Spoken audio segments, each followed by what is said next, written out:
यानंतर ते अध्यक्ष माननीय नामदार ॲडव्होकेट प्रेमदाजी झोवर काका यांचे या ठिकाणी स्वागत होईल। मी बोखारे साहेबांना विनंती करतो की त्यांनी झोवर साहेबांना पॅटर्न गाजवून या ठिकाणी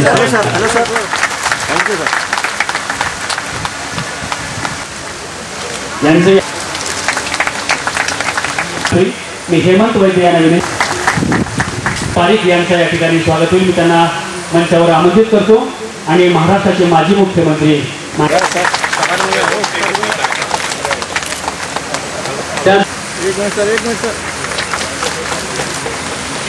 त्याचबरोबर साहेबांच्या हस्ते या ठिकाणी होत आहे।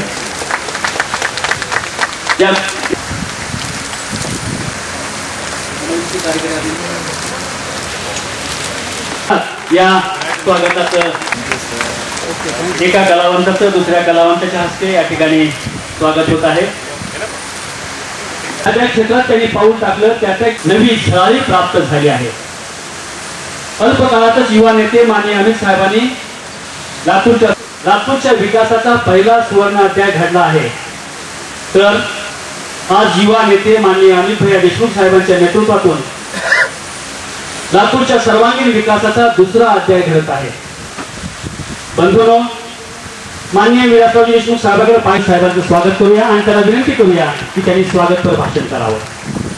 सामर्थ्य हे आदरणीय विलासराव देशमुख साहेब यांच्याकडे पाहिल्यानंतर आम्हाला मिळतं, हे प्रामुख्याने मला या ठिकाणी नमूद करावं। विलासराव देशमुख फाउंडेशनची गेल्या अनेक वर्षापासूनची वाटचाल आपण पाहिली। वेगवेगळ्या क्षेत्रामध्ये वेगवेगळं काम करण्याचा प्रयास आम्ही केलेला आहे। कलेच्या क्षेत्रात असेल, शिक्षणाच्या क्षेत्रात असेल,